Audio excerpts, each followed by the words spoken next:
10 most dangerous hackers in history. 10. Jonathan James. At the age of 15, child prodigy Jonathan James hacked into basically everything he could, from the Florida-based Miami-Dade school system to the US Defense Threat Reduction Agency, who was supposed to protect the country from weapons of mass destruction. He even found a way into NASA systems, stealing $1.7 million worth of software which could control the physical environment of the International Space Station. As a result, NASA was forced to shut down their system for 3 weeks, which cost $41,000. This national security breach wasn't taken lightly, and in 2000, James was arrested and convicted on 2 counts of juvenile delinquency. His sentence: 6 months house arrest, probation until the age of 18, and a written letter of apology to NASA. He was on the government's radar from then on, and in 2008, James's house was raided when he was suspected of taking part in another series of hacks. But the possibility of being jailed for a crime he claimed he hadn't committed evidently spooked James, and he killed himself, despite not having actually been arrested for the crime. 9. Matthew Bevan and Richard Price. A mentor is supposed to take you under their wing and show you the ways of the world. But instead, 16-year-old Richard Price was shown the dark side of the Matrix when he and his 21-year-old mentor Matthew Bevan committed a series of hacks against government agencies. Together, they hacked the United States Air Force, NASA, and NATO, copying battlefield simulations and trying to find evidence of UFOs. In addition, the pair hacked into the Korean Atomic Research Institute database and copied the information onto the United States Air Force systems. The US didn't know who had given them the information and were concerned that if North Korea found out, they could accuse them of spying and potentially threaten war in return. Luckily, the data was South Korean, meaning any potential tension could have been easily de-escalated. The pair got off lightly, with Price fined $1,500. By the time Bevan's case came to court, the lack of evidence against him led to a full acquittal. 8. Edward Mazurchik. Do you remember the nude photo leak in 2014, wittily referred to as Celebgate or the fappening by 15-year-olds with sticky palms?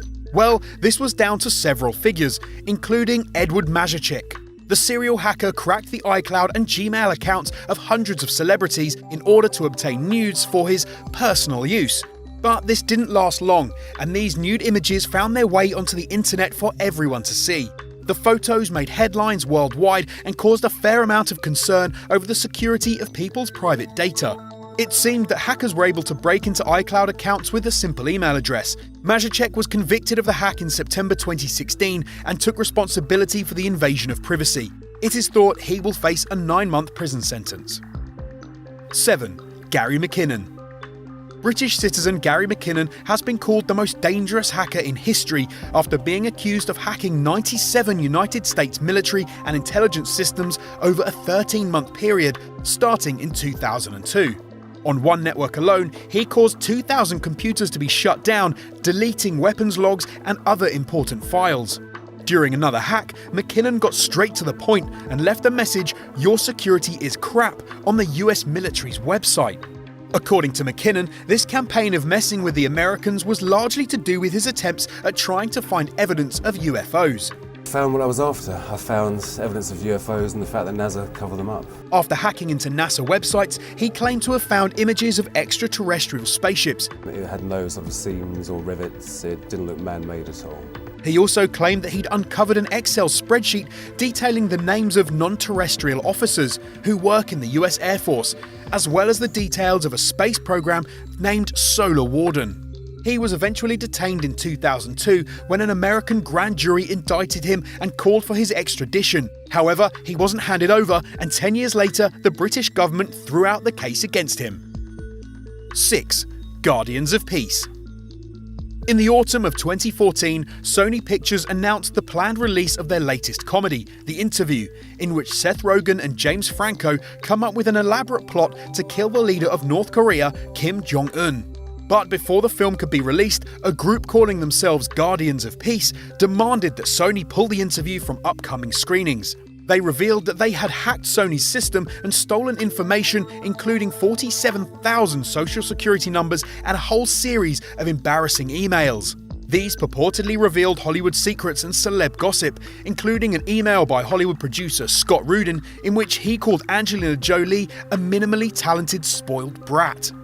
Not content with just embarrassing Sony, the Guardians of Peace went on to release malware on Sony systems and even threatened to commit terrorist attacks at film screenings if the interview wasn't canned. While the US formally accused North Korea of the attack, there are those who say that it's too convenient. The hackers have never been caught. 5. Carl Koch. Now to the dark days of the Cold War. Carl Koch was a German computer hacker during the 80s who associated with a group called the Chaos Computer Club. This group of renegades would hack into US government computer systems and steal information and source codes to sell to the Soviet security agency, the KGB. On their hit list was NASA, as always, the US Chief of Staff's databank, and the Max Planck Institute for Nuclear Physics.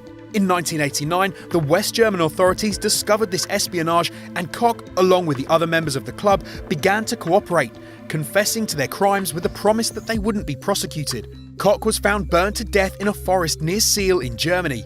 The death was officially ruled as a suicide, but numerous conspiracy theorists believe he was killed by either the German state or the KGB to prevent further cooperation. 4. Kevin Mitnick. Kevin Mitnick became the poster boy for hackers everywhere when, in the early 90s, he hacked into nearly everything, including Nokia, Motorola, and IBM. But in 1993, after making one hack too many into telephone service company Pacific Bell, the FBI began investigating him. This manhunt was widely publicized, and Mitnick went on the run for 2.5 years. He was eventually caught in 1995 and served 5 years in prison. The court found him so threatening that for 8 months of his sentence, he was placed in solitary confinement. Law enforcement had convinced the judge that he could start a nuclear war by whistling codes into a payphone.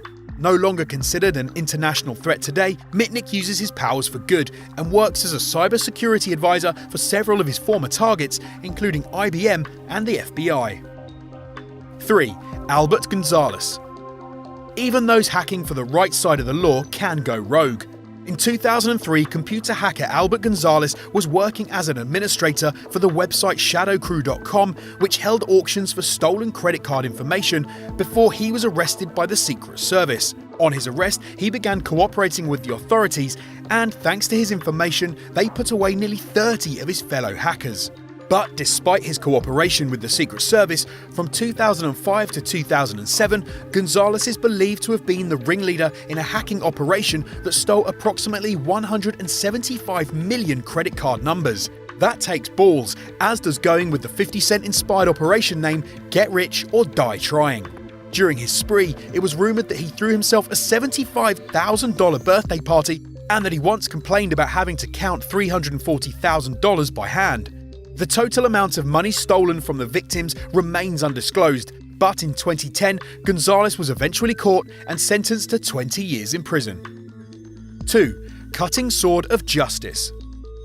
The Cutting Sword of Justice, as they call themselves, is a group of hackers whose stated goal is to oppose several Arab states including Egypt, Syria, and Saudi Arabia. So far, they've only picked on one group though, Aramco, Saudi Arabia's national oil company. In 2012, the Cutting Sword of Justice released a virus worm called Shamoon. Shamoon damaged 30,000 computers by searching for files in specific directories and deleting them, causing a massive headache for Aramco and placing 10% of the world's oil supply at risk. Why is this dangerous? Well, one of the main states suspected of being behind the Cutting Sword is Iran, which suggests that these hackers are just a few codes away from further escalating tensions in the Middle East. 1. Astra. Back in 2008, when the world was slowly sliding into the economic abyss of the credit crunch, a 58-year-old unidentified Greek mathematician was arrested in Athens under suspicion of conducting potentially one of the most damaging hacks ever. The hacker, going by the name Astra, allegedly hacked into the French military contractor Dassault and spent 5 years stealing sensitive weapons technology information. According to Greek officials, Astra caused more than $360 million worth of damages to Dassault, but Astra's mischief doesn't end there. He then set about selling the information, which contained intelligence on military jets used by India, Egypt, and France, for $1,000 a pop to anyone who wanted it. Astra has never been officially identified, but security analysts have said that the culprit was an insider who gained illegal access. For his crimes, he was sentenced to 6 years in jail.